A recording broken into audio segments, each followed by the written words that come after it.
પણ અહીં ચોરવાડ શહેરમાં ભારતીય જનતા પાર્ટી દ્વારા અને એમના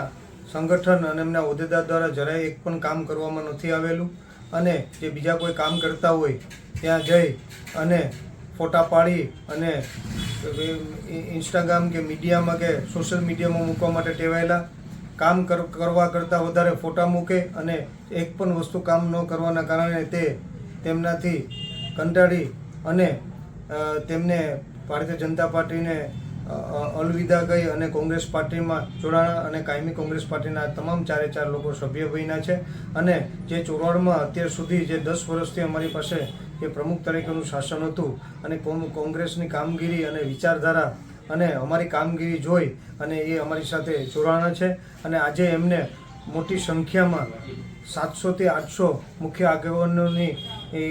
વચ્ચારે તેમને કોંગ્રેસ પાર્ટીનો ખેસ પહેરી અને ભાજપને અલવિદા કહ્યું છે અને ભાજપમાં મોટું ગાબડું પડ્યું છે. હજી પણ ઘણા પણ ભાજપના આગેવાનો પણ કોંગ્રેસ પાર્ટીમાં જોડાવાના છે.